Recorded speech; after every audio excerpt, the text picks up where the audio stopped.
যদি তোর ডাক শুনে কেউ না আসে তবে একলা চলো রে, যদি তোর ডাক শুনে কেউ না আসে তবে একলা চলো রে।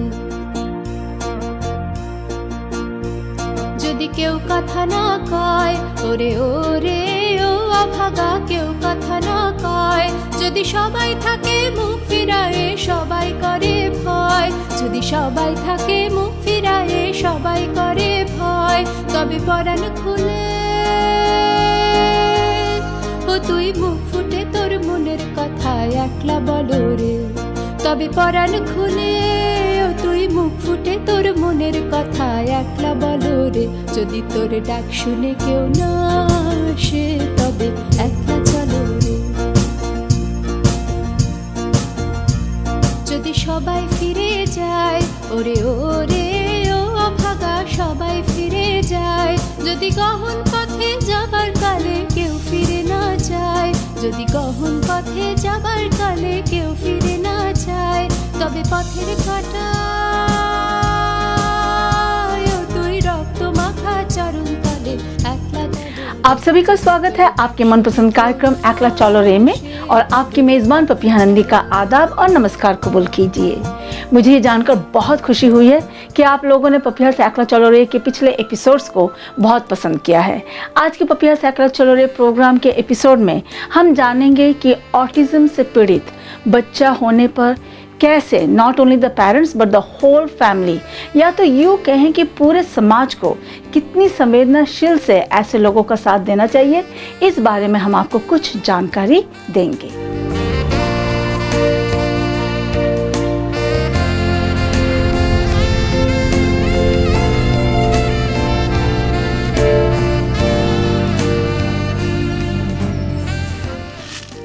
Friends, I am grateful for your love, outpouring, support and appreciation, and also a big thank you goes out to our sponsors who make it possible for us to present this program. I would like to invite you to come and be a guest speaker for our shows and share your experiences with our viewers. Let me know on what topic you would like to talk about, which will help not only the community but globally too. To know how you can be a speaker, please visit www.papiha.com, fill out the form and send it to us. And now our lines are open, and if you would like to participate in our next TV series and want to know about the topic of our next taping, then please give me a call right now at 510-593-7151 or send an email to papiha@papiha.com. Lately, the autism figure in the United States stands at 1 in 88 and is constantly narrowing. Be it as it may, for Ekla Chalo Re, we strive to bring in stories and insights into challenging aspects of an Indian woman's life. Conventionally speaking, we tend to cover topics related to social exploitation, lack of opportunities for women, etc., basically highlighting the subservient nature of a woman's life in the society. However, this time around, we have decided to delve deep into a topic which primarily affects a woman having a special child or a child with autism.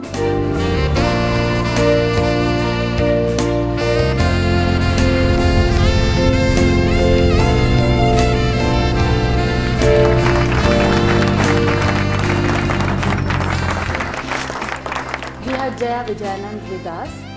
Jaya has a daughter who is 26 years old and she is suffering from autism. Let's talk to her about her challenges of a girl, a daughter, and who suffers from autism. Jaya, namaste. Namaste. You told me Yes, how difficult it is. it is. I think they're very, very challenging. Their needs are different. Their But security. a daughter who has autism, Yes. or just a daughter? I think daughters with autism, because Thank there you. is a Yes. safety issue in that. Yes. There is a lot of safety issue in that. For me, it didn't come as a shock, one-time shock. It came in bits and pieces. Like Oh. when she was born, she was beautiful. Is she your first child? Yes, she's my first child. She was beautiful, and I remember somebody telling me So when you looked at her, how did she look and what you she thought was like as a a mother? flower. Yeah. She was like she's still a flower even today, but oh, that moment was so precious. You know, you just hold her and then you think, oh wow, it's something different. It's a different feeling. And as time passed, she was crawling, walking, everything was perfect. Oh. But she didn't talk. By the time she was 1 year and 4 months, she had the first seizure attack. And even then, we did not know she has autism. She was not talking, and my mother was saying, no, your brother spoke very late, so she will talk, don't worry about it. And we were in Muscat, Oman, and we don't have any resources there at that time. So it was just me and my husband. And of course, I had a lot of... And you both are new parents. New right? parents. With a baby. But I had some exposure to kids because of my sister's kids. You know, I saw them grow. So I knew that there was something not right about her. You know, that she was not responding. When I called her, she would not look immediately. So there was something. But the seizures and her health took over her autism.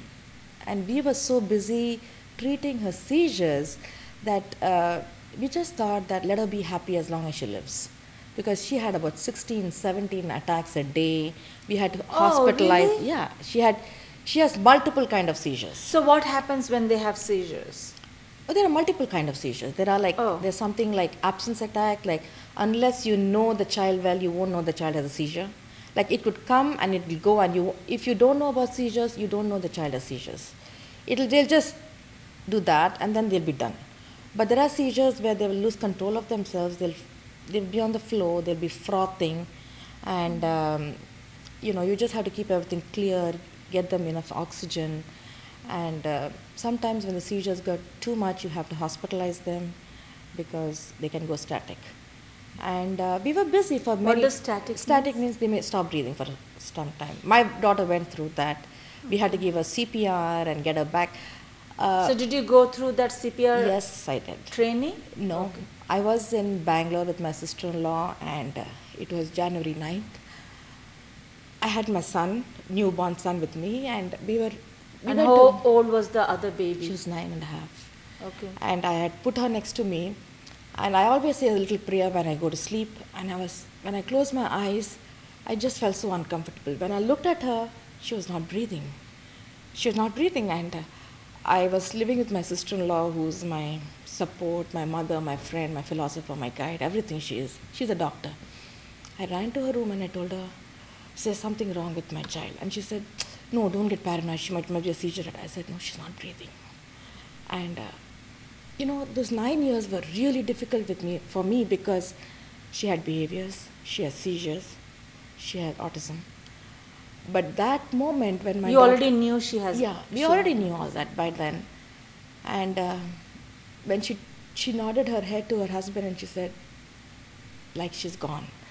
But at that moment, I told her, I don't know what you do, but you bring her back. I knew I had to go through another how many years with her, with the same kind of, but I really wanted her back. No matter what it was, I prayed to God, let her be a vegetable, but she has to come back to me. You're a beautiful mother, oh my God. And then they gave her CPR, and and after about few minutes, which seemed like ages, she started breathing like you come to a new life, like that kind of sound that she was starting to breathe again. And she started breathing, and I told God, thank you. I don't mind taking care of her rest of my life, but thank you for giving her back to me. When you were going to have a second child, Yeah. you had thoughts in your mind whether to have it or not. Yes, because... Please tell me, because you have one child who has autism, did that affect? Yes, it did, because when your first child has a disability, there are a lot of chances that your second child has a disability. So we were battling it, We were not prepared. What if the second child was born with autism? What if the second child was... Can that happen, by the way? Yes, many times. I know of many parents have 2 children, third one getting diagnosed, with autism. So we were not prepared for it in the initial stages because we were so busy taking care of her. And after a few years, I thought to myself that if I don't have another baby, I might go into depression. I want to enjoy both sides of life. I'm giving her all I can, but I want to enjoy something which is typical in all families. But it took us 9 years because we had to mentally prepare ourselves that, well, if our second child has autism, we are going to give the same affection, same love, same attention, same treatment for that child also. So we finally had a second one, and he's typical, and he's great. He's a wonder kid. And the main challenge, the biggest challenge of my life was when she became a teenager. She was reaching puberty. Oh. She was a big girl, and I knew I had to face it one day. But how do I teach her? How do I teach her that this So is at what age did you think about that? When she was 12? No, when she was 9, because I thought, how can I teach her? What will she understand? She's not verbal. She has no focus. She has behaviors. She doesn't like, even if a drop of water comes on her clothes, she's take it off. You know, and she doesn't care if it's public. Even if one drop of water on her clothes, she wants to take it off. So with this big thing, how is she going to take care of it? And so when she was 9, I started taking her to the bathroom. Every time I went to the bathroom, I wanted her to see it. I didn't want her to be afraid when she got it for the first time. You know, sometimes we think that visual learning is better than what we talk because the processing takes so long, they might even forget it. But something that she sees over a period of maybe 1 year, 1.5 years, I don't know when it would come. And I wouldn't say anything to her. I would just make her sit there and do my stuff. And at the end of it, okay, let's go, you know. But I knew she was watching me. I knew she was looking at me. And then the big day came. Then I cried, and I cried, and I cried, and I cried. Because I had to get it out of my system. Because this was a day I was waiting for. How will I deal with it? And it is there right in front of me, and this is how I'm going to deal with it. So I said, you know, if I don't bring it out now, I can't deal with it for the rest of my life. So I did it. I cried. What did you do? I cried. Yeah, okay. I cried, and I called my mother, and I called my mother-in-law, and I said, you know, this has happened, but I'm going to handle it. But right now, I want to cry it out. And I cried till I slept. When I woke up, I said, boy, I'm going to deal with it. And I dealt with it, you know. For a whole year, I had her. You are brave. Yeah. Very brave. Thank you. I had to change her every time. I had to keep her clean, hygiene, safety. These were things that were so important, and she's so beautiful. So then the next step was, what if something happened to me? Who is going to take care of her? I asked my husband. You know, there are a lot of good people, and I don't think I could have gone this far with my child without the support of my family and friends. I have very, very strong family and friends back up. They have accepted me and my child and my family the way it is, the way we are. My husband, he thinks the world of my daughter. Oh. And even today, she's 26. He changes her, he cleans her after she goes to the bathroom, and he doesn't feel it. He doesn't feel anything. He says she's a baby. She's a fully grown baby, he says. Yeah, that's true. She's a fully grown baby, you know. And I want all the men to think like that. So what? So what if your daughter's like that? You can do. Women are doing for their sons. Yeah, then why not the Why not the fathers men can do for their daughters? Yeah, yeah. It's your child. It's your child. I'm not expecting him to go to somebody else's house and do it for them. But Yeah. it's your child, it's your blood, it's your flesh. Yeah, You do it. yeah. And it's a big story. But before I came to this show also, we were late because of a child. She ran out of the house. And my husband had to come and bring her back in. So So can they go away anywhere? yeah, they can go anywhere. Once she was found on the freeway, near the freeway. She Oh. took off from school, and they found her near 280.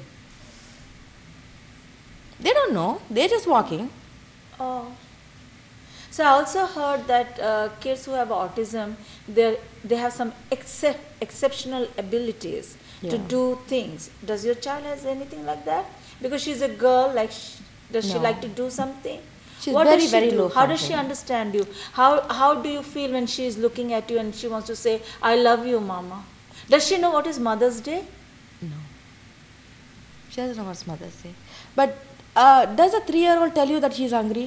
Does a 2-month-old or 3-month-old child tells you that he's hungry, that he wants to go to the bathroom? It's just like having a Child in the house. child in the house. Yes. And how does your son, he reacts Oh, he's or responds beautiful. to her?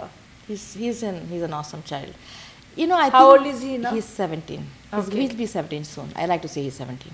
Children these siblings look at us and look at their brother or sister right from the time they're born.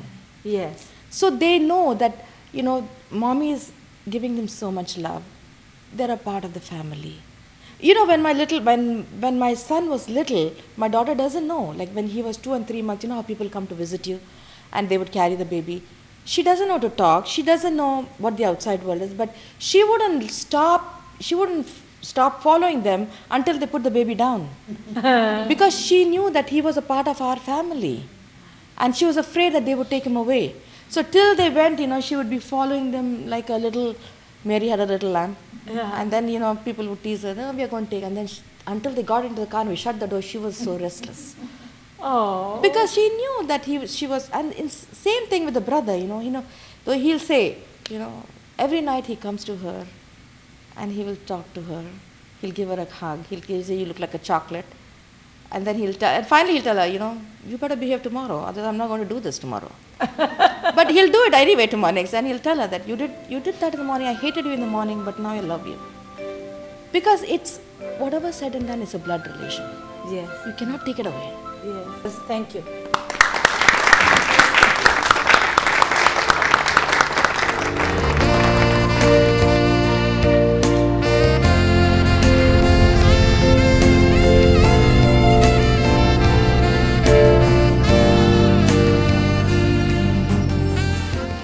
दोस्तों, आज का topic जिस पर हम बातचीत कर रहे हैं वो है ऑटिज्म, चैलेंजेस एंड केयर। एक तरफ माँ अपने बच्चे को ऐसी अवस्था से संभालते बचाते हुए बड़ा करने की कोशिश में लगी रहती है, और वहीं हमारा समाज इसे किस तरह से देखता है। क्या हमारा समाज ऐसे बच्चों की हकीकत को महसूस कर सकता है? क्या वो ऐसे बच्चों की दशा को समझ सकता है? बिल्कुल नहीं। जिस पर बीतती है वही दर्द जानता है, और ऐसे में एकला चलो रे के इस कार्यक्रम में हम आज आप सभी को ऑटिज्म अवस्था से रूबरू करवा रहे हैं। इसके साथ ही ऑटिज्म बच्चों के लिए बनाए गए संस्थाएं और अध्यापिकाएं जो किस तरह से बच्चों को संभालती हैं और उनका मार्गदर्शन करती हैं, इसके बारे में जानकारी दे रहे हैं। However, occasionally there could be some incidents that stick out as ugly reminders that something is different in our life. This could be reaction from strangers at airports, subtle insults in stores, etc. Sometimes the social onslaught can be so unnerving that it is hard to recover and regain your sanity. At such times, it is particularly necessary to not lose sight of your goal and not engulf yourself in grief.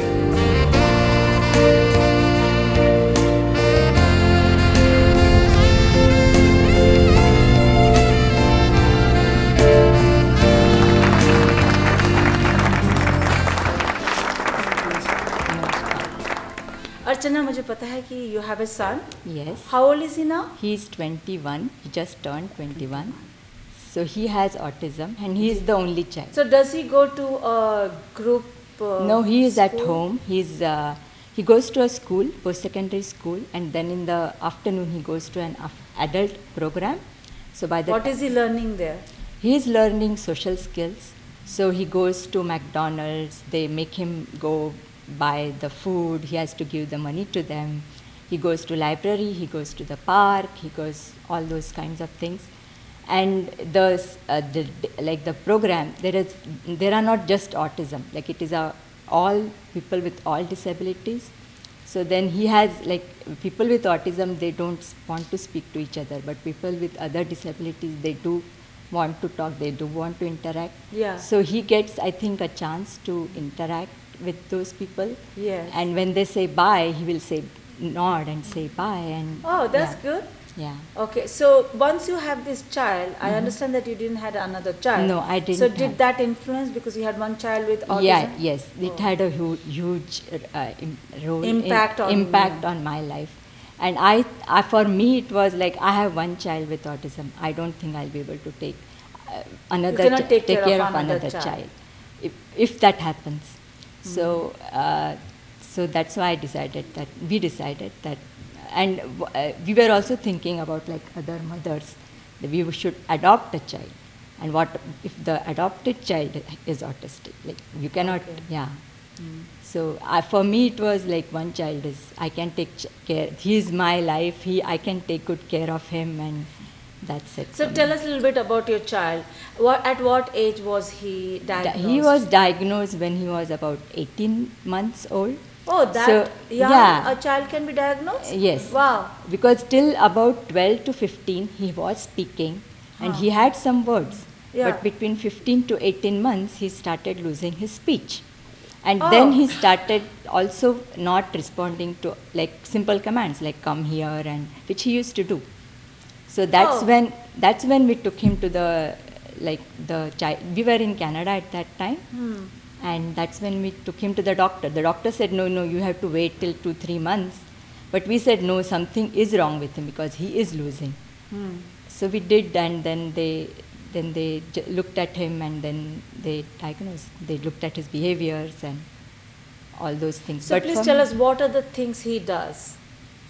He is quite good at puzzles. He's So- good in puzzles. Puzzles. Okay. But that's good.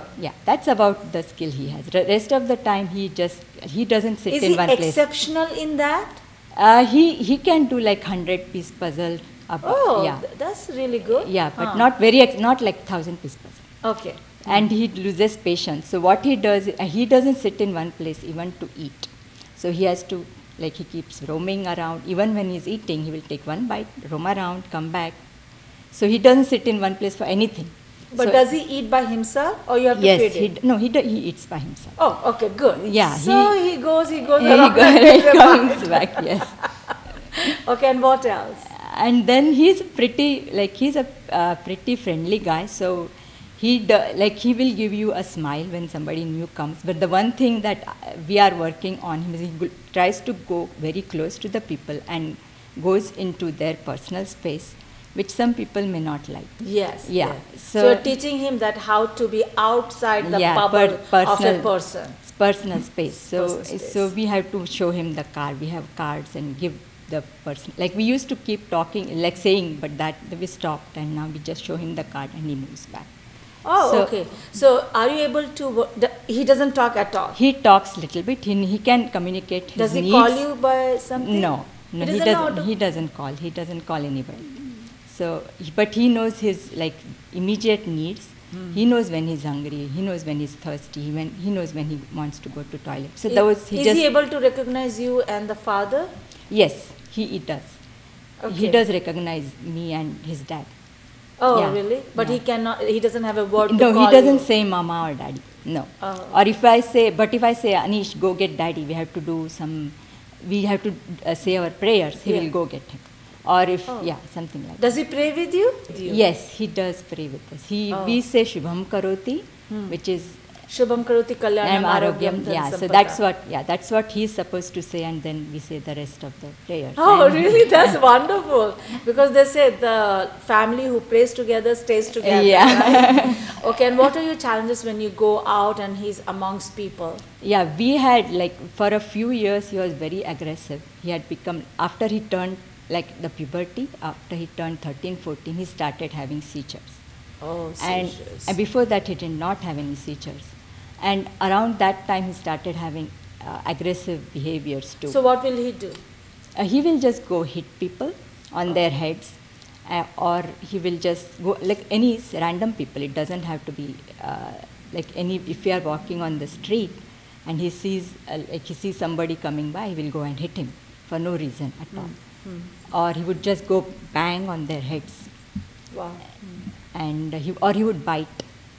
So he would go and bite people, or he has. So what did you do? How So will you control him? Yeah, we tried to control him. We tried no stop, and we tried all. He's too big for me now. So that time also he was quite big. So we tried pulling him apart and all, but that did not work. Now he's taking medication, and that was the best thing that happened to him. Now, because now He's he can calm? go. He's calm, and he can go out in the community. He's very well behaved. He just Okay. he likes to listen to music. Oh, that's good. That calms him down. He likes doing puzzles. That calms him down. Does he watch movies with you? No, he's not. Like I said, he doesn't sit in one place, so he doesn't watch a movie or even TV. He just keeps on walking around. And do you talk to him in English or your own language? No, you speak Marathi, right? Yeah, I do speak Marathi with him, but he knows some words, but most of the time I speak with him in English. And why is it so? Because I thought, when he was diagnosed, people were saying that no, you can speak both languages with him. But one of the speech language therapists suggested that we should speak only one language, because as he is getting, it is difficult for him to understand both languages. So then we started, since he was also going to school at that time, preschool, and they were talking in English at that place, so we thought that it's better if English will be better for him. For him. Okay. So he knows some words, few words in Marathi, but that's it. What would you like? You're a mother Yes. of a autistic child. What would you like to, how would you like the viewers to understand a mother as well as as an individual who's suffering from autism? So I would like to say that, we are, as parents, we try our best to keep their, all autistic kids have behaviors. So we try to keep them in check, you can say that. But sometimes it's not possible for us. So when they do exhibit these behaviors, I would like the society to understand and to sympathize with us. That's all. And what do you do so that people can understand? With your friends and acquaintances, what do you do? Your family? Yeah, family and friends, they are great. They know that he has problems and they are very good with him. There is no problem there. But when I go to a new place and they don't know him, then I have to tell them that he has problems, he is autistic, he has behavior problems. He does it like that just because he wants to tell you something most of the time. He cannot get it out. He knows few words, but so he has, so let's just be patient with him and just be kind to him, and sometimes it works. Very true. Yeah. So please be patient with the kids and the mother. Thank you. Thank you.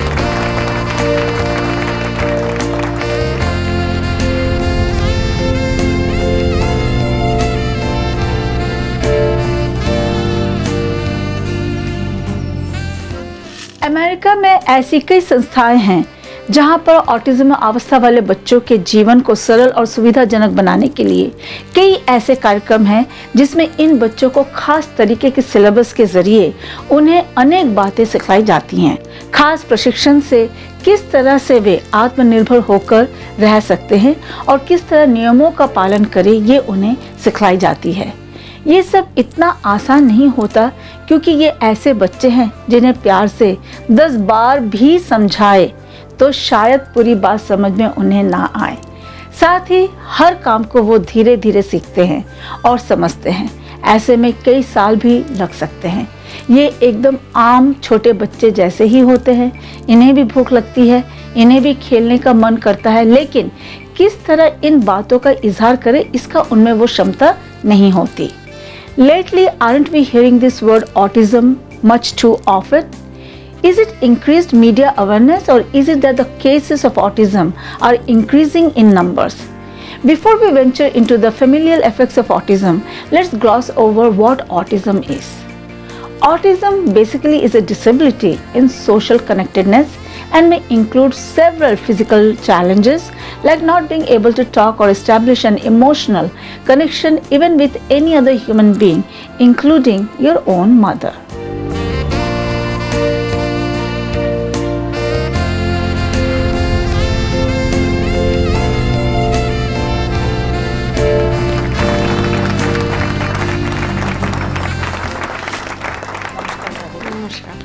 Hello, my name is Kaberi Bhattacharjee. I'm a special ed teacher at Pacific Autism Center for Education. I teach a post-secondary class.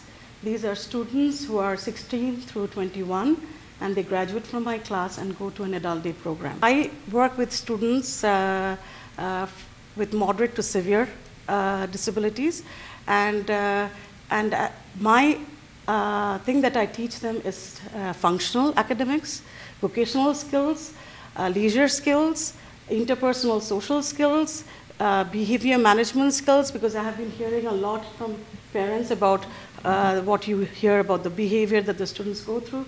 So we try to make sure that we address these here and we get them ready for the community. That when you want to take your child out to McDonald's, that he doesn't swipe or hit or grab someone's thing. Those are the things that we teach at home. So all the skills which you talked about, can you kind of define them a little bit more? Sure. Now, these are the functional academic skills. Are they able to categorize things that are important in their life? Do they know what are clothes? Do they know what is the food? Do they know where does if you have an egg and the mother tells you, okay, let's put it back. Do they know where to put it in? So they will learn things that are relevant to their life. You know, academic words that are relevant to their life. If they go to the supermarket, do they know where to find, if you want to go and find milk?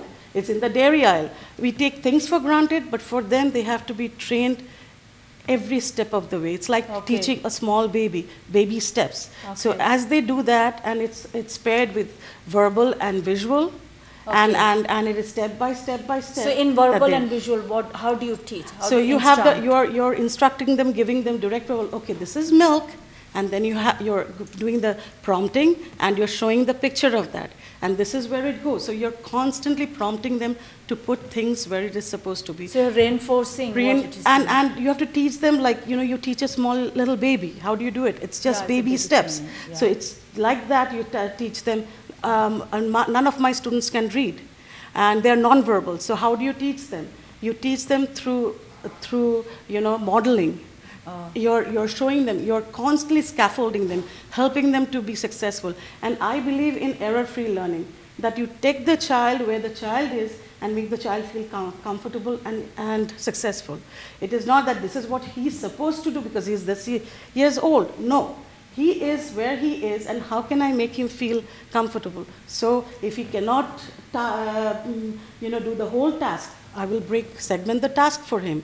I'll do the backward chaining. Backward chaining is, okay, you start from here, and this is where it ends. So you do just the last two things. Like if you're preparing a food, they will not be able to do the whole step. So you let them, okay, let's go and open the microwave and put it in the microwave and start it. And all of these kids love food. So food is a huge reinforcer. So anything that you want to teach them, if it is around food, you will get a lot of, you know, kind of hook. And then they will be able to work with you better. So if they like food, is it because of the medications or it's just the body? I wouldn't be able to tell you about whether it's a medical part, but these kids love anything connected with food. Edible reinforcers they really like. And so if you're doing a good task, oh wow, you did a good job. It may be a high five, and here's your M&M or here's your gummy, and they will work for that. And so you know, so it's a lot of positive attitude that you have to have around them. I do a lot of singing and dancing with my students. So my class is very loud and noisy because the students are, you know, kind of I'm high-fiving them, I'm singing with them, I'm trying to do that. You're a wonderful teacher. Yes, yes. So no, I think they're beautiful. These kids are beautiful. So I want to ask you, Kaveri, because you teach here in US, but in India, I do not know, as one of the parents said, that they don't have all these resources. Have you ever thought of making videos? You know what, we had a team visiting our school from Madras. So they came and they interviewed a couple of us and found out what we do and all that. So I think there are things slowly starting to happen in India, and with all the movies that are coming up, you know, with Barfi and things like that, there's a positive acceptance of you know, kids with autism and things like that. It's going to take a long time because as Indians, we are always, it's the is your child, where is he going? How many AP classes is he doing? And if that is not there, then there is a stigma. Which college is he? Is he in the, you know, going to the Ivy League colleges? If it is not that, oh my God, you have failed somewhere. So this is what, you know, I would like, as an educator, I would like to come and say, you know, accept your child where the child is. Love him irrespective of what. And the early intervention that you can do for these kids, you will get them started. And you cannot cure autism. You can make their life interesting. Easier. You can make them be able to have interpersonal social skills if you put them in those, you know, intervention areas, classes from the thing that they are learning just to do the cooperative play. You know, just they play together. none of these kids can play. So I make them all sit together and they're passing ball and look at each other and passing ball, or they're making puzzle. It's a big floor puzzle. Each of them are taking chance to, kind of build it, pass it to your friend. And so this also this skill gets transferred into an assembly skill when I'm doing a vocational skill with them.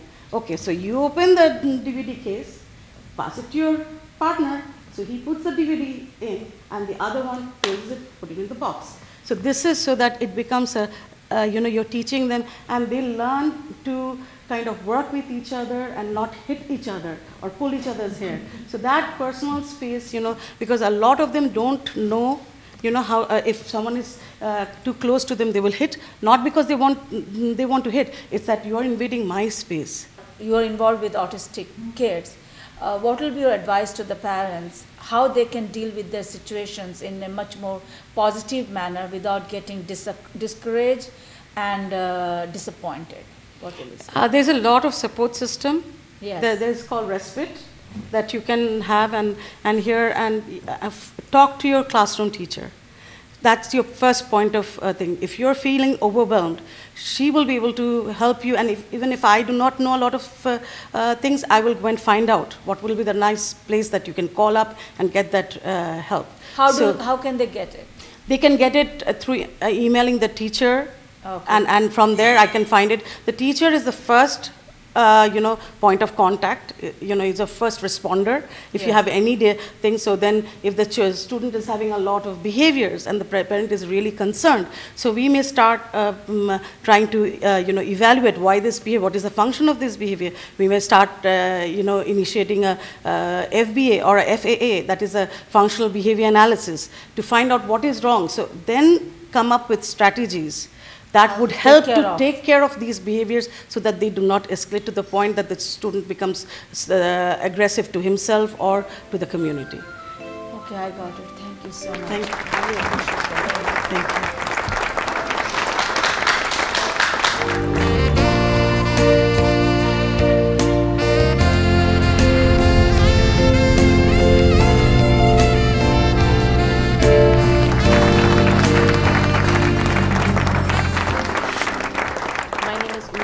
And I'm a clinical psychologist as well as a school psychologist. I currently work for a school district. So can you tell us and share your experiences with children who suffer from autism?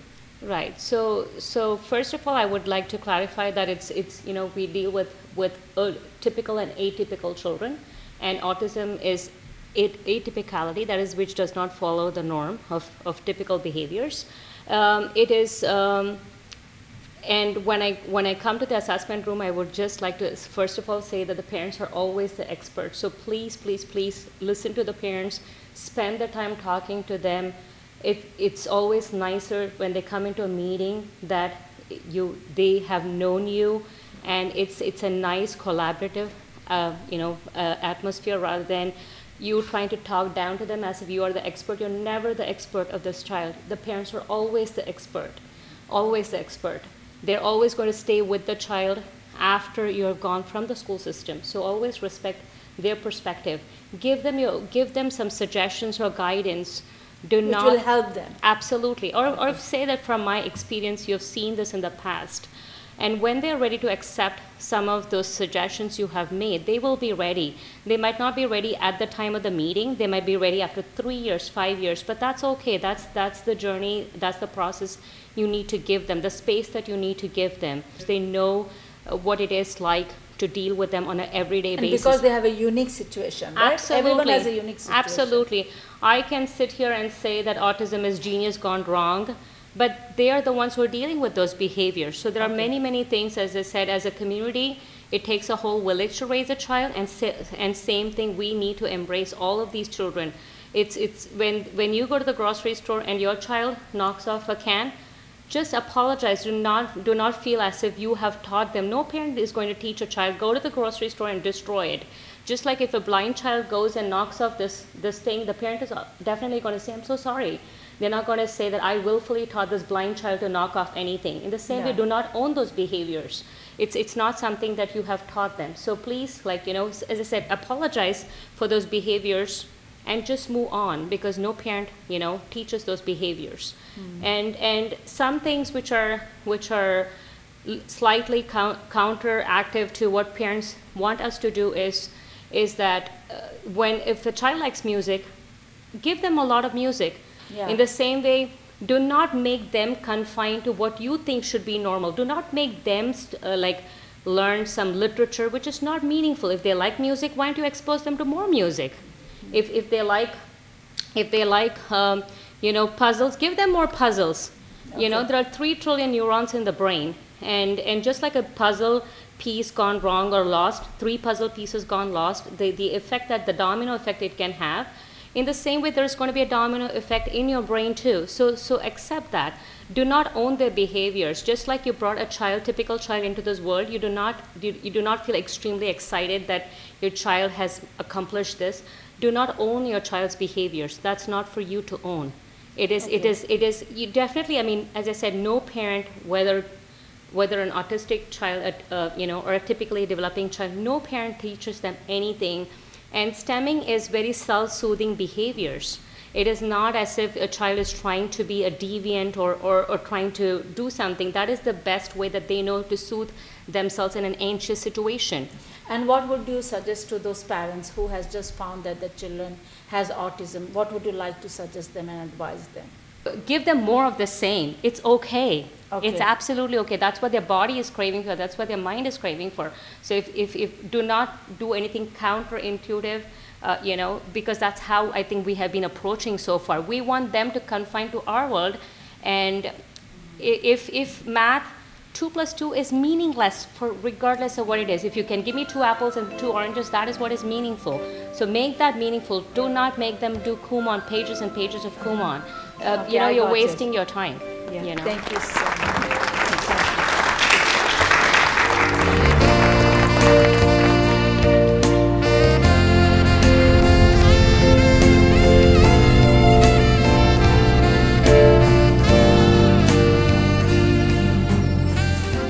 ना केवल यही बल्कि ऐसी कई उपाय हैं जिसमें autism अवस्था वाले बच्चों की हालत को काबू में लाया जा सकता है।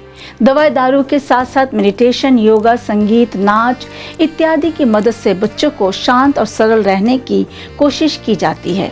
आइए देखते हैं और सुनते हैं इन माँओं से जिनके बच्चे ऑटिज्म अवस्था में हैं और किस तरह इन माँओं ने अपना ये सफ़र तय किया है, किन किन कठिनाइयों का सामना इन्हें करना पड़ता है और किस तरह वो रोज रोज अपने नए पल को नया रूप दे पाती हैं। जहां माँ बच्चे की फिक्र में उदास होती है, परेशान होती है, वहीं वो सामाजिक तौर पर कठोर और दृढ़ संकल्प होकर निडरता से सबका सामना करती है।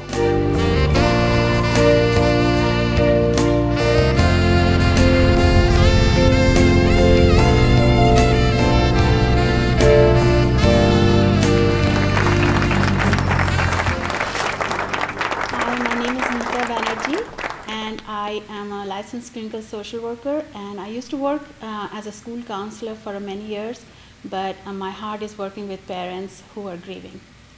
Who are grieving? Why do you say that? Yes. The day the parent's child is diagnosed with autism, the grieving process starts. It takes a long time. It's a process that comes eventually in the long run, but when a child is diagnosed, what happens is the dream, there's a death of a dream with attached to that child. So when there is a death of a dream, then it is replaced by void and uncertainty. So that's why we call it a loss. So as any other grieving process, when a child is diagnosed, the same process happens. Kind of closely with, some of you might have heard about Ross's grief, stages of grief, but again, we have to remember and be mindful and sensitive that every child is different, and every parent's coping skills are different too. Okay. So, the stages of losses are denial, anger, bargaining, depression, and then acceptance. But it kind of goes closely when a child is diagnosed. With my years of experience working with the parents, the first time when the child is diagnosed, it's shock and disbelief. The parents go through a shock, Right. okay, and then disbelief. And then there is no set rules. Remember, we are working with human minds, so there is no stages that everybody goes in a cookie cutter way. There are different stages that everybody goes in a different stages. Even in couples, when the child is diagnosed, if the husband goes in a different stage, in different pace, and the wife goes in a different pace of the acceptance. Phase of life. So what is this bargaining behavior? Sometimes we blame ourselves. We have a lot of guilt and regret. Moms especially, sometimes they come with saying, I wish I didn't do that. Or the society makes them feel that, what went wrong? What happened? Maybe you should have done this. When there is little knowledge, lot of these judgments start coming up. So after the shock and disbelief, there is a denial, like maybe there was a mistake. Maybe I should get a second opinion or third opinion. So there are doctors hopping, psychologists hopping with some parents too. And then there is anger. Why me? Why my child? What did I do wrong? So there is a lot of anger associated with it. The last is the acceptance stage, which is a long process. It's important to kind of understand, like, no one should tell us how long we can grieve. It is a process and it takes time. All the feelings that run gamut, from fear to guilt to anger to depression, they're all symptoms of broken heart. And it takes time to heal a broken heart. So what will you suggest and advise these parents? How can they cope up and accept the child lovingly and continue in the journey where they make this child stronger and more acceptable by the community as well as by themselves? I specialize more in working with the mom and dad's grief that they are going through. Okay. What they can do with their child is they are expert in how to deal with their child. Every child is different. So I am in no place to tell them what to do the best. But most important thing, there are 3 things for mom and dad: to take care of yourself, take care of yourself, take care of yourself. Oh, that is very important. And there's also important thing is to start developing your own support system. It's very important to develop our own support system. What happens when a child is diagnosed, we consume all our energy in kind of in the child's life. This is who we live for. We breathe that child. We live for them 24/7. It's about the child. We forget who we are. We forget our sense of self. It's so important to be in touch with who we really were and who we are, because in this time of crisis and trial, we really know who we are. You will know who your real friends are, because I have had a lot of parents who lost all their friends. It is very common because friends don't know, because then you realize they are not your real friends. And then you start making new friends. You bond with people who are going through the same stages of grief. So it is very important to understand where we are in that grief, because awareness is the key to feeling good about ourselves in the long run. What will you say to those parents to make themselves feel good about themselves? How do you work on that? Every parent is different. I want to be aware of what is the parent's strengths. What is it that is helping them move on? So there is no cookie cutter, as I said, that, okay, this is the theory behind it. I'm going to do all these things with the parent. I cannot predict anything, how the journey will go. It is a journey, and very hard and long journey. So I want to be with the parent with their time and their pace. I'm going to work with them. Okay. So it is, it kind of unfolds as time goes in therapy, how, what the parents can do. We kind of, when we start referring them to different resources like San Andreas Regional Center, they provide respite care, Parents Helping Parents, and then GINA. So these are the places we refer our parents sometimes when a child is being diagnosed. And they have a lot of support system there too. And developing their own community, having play dates. I've seen a lot of parents who have play dates, and that's what they do most of the time then. But slowly, I mean, there is a process, so I'm not going to rush the mom or dad saying that, hey, come on, you know, it's enough time, 2 years, you need to move on and do this. There is no time. No one should tell us how long we should grieve. It's our birthright to grieve as long as you want to. Okay, thank you very much. I want to read this letter from a mom. I'm going to protect the confidentiality. It says, it has been a long journey. When I first came to you, I was in a fixing mode. I wanted to fix my child. I focused on all the wrong things I had done and how I could have prevented him from being an autistic child. I would ask myself quite often, why me? Today it has been 6 years and I'm still work in progress, but I have realized he cannot be fixed because he was never broken to begin with. Oh, great. Great. So it goes on and on how it helps them.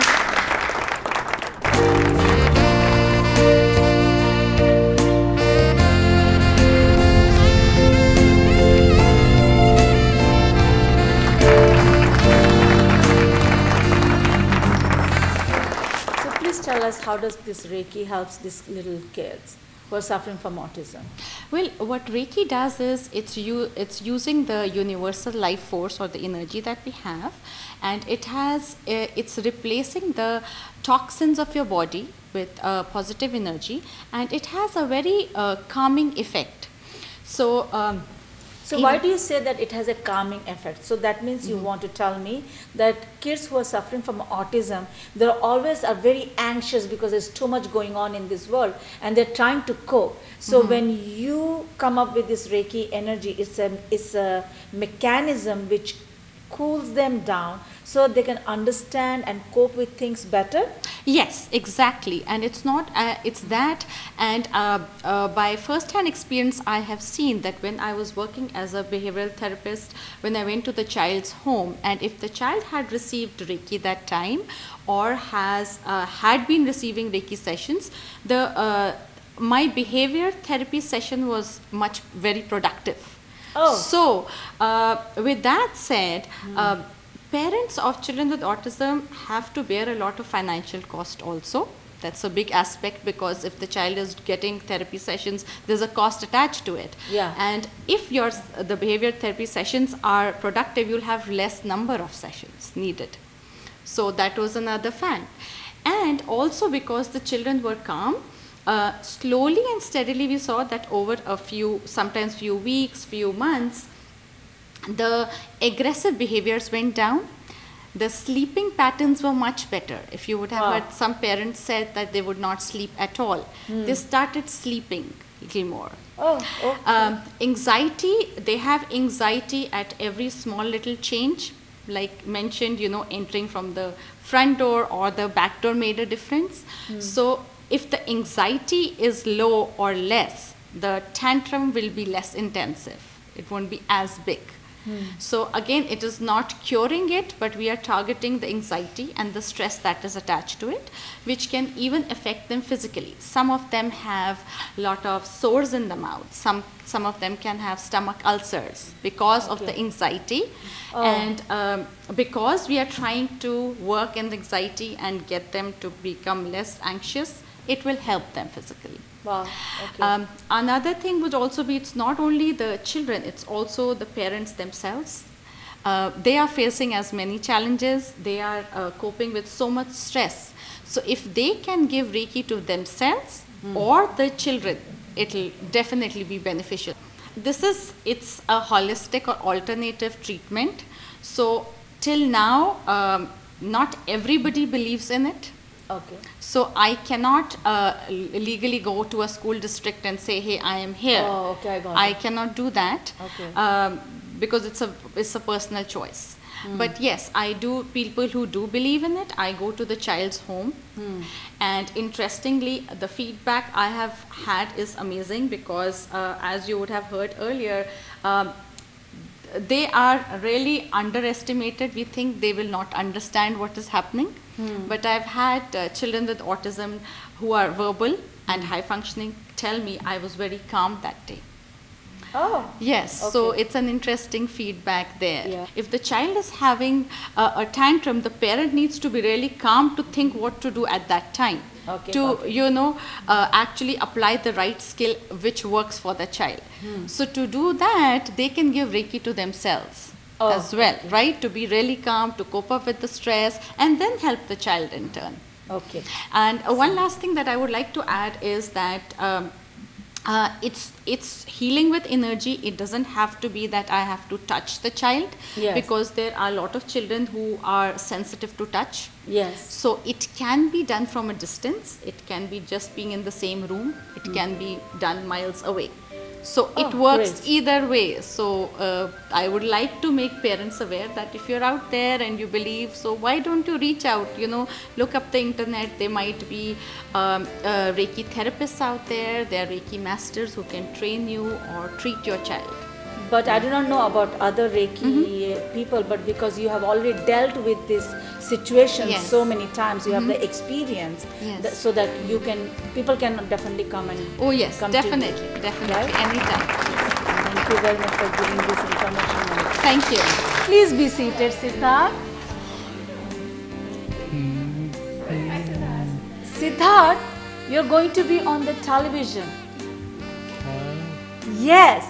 And I'm so happy, honored that you're here and you can understand us and you can say hello to our viewers. Yes. So can you look there and say namaste? Namaste. Can you? Oh! Thank you. दोस्तों आपने देखा पपिहा सैकला चौलोरे and today's topic was on autism, challenges and care. For our next upcoming topics, I would like to encourage you to become a speaker and share your story with us on the topics of your interest. To know about the topics, please give me a call at 510-593-7151 or send an email to papiha@papiha.com. दोस्तों उम्मीद है एकला चौलोरे के आज के episode से आप जान ही गए होंगे कि ऑटिज्म एक ऐसी अवस्था है जिसकी कोई खास वजह अभी तक निकल नहीं पाई है और ये किसी के भी साथ हो सकता है। यदि आपके बच्चे को ऐसी अवस्था है तो देर न करें और बच्चे का जल्द से जल्द इलाज करें और उसका सही मार्गदर्शन करें। जिन लोगों को ऑटिज्म के बारे में अज्ञानता है उन्हें समझना चाहिए कि ऑटिज्म अवस्था वाले बच्चे खास होते हैं और उनके प्रति धैर्य रखना जरूरी है। इनका भी हक है जीने का, हंसने का, खेलने कूदने का और पढ़ लिख कर समाज में अपने जीवन संवारने का। आप सबका जब सपोर्ट मिलेगा तो एक माँ के लिए काम थोड़ा आसान होगा और साथ ही साथ ऑटिज्म बच्चों को भी एक साथी मिलेगा।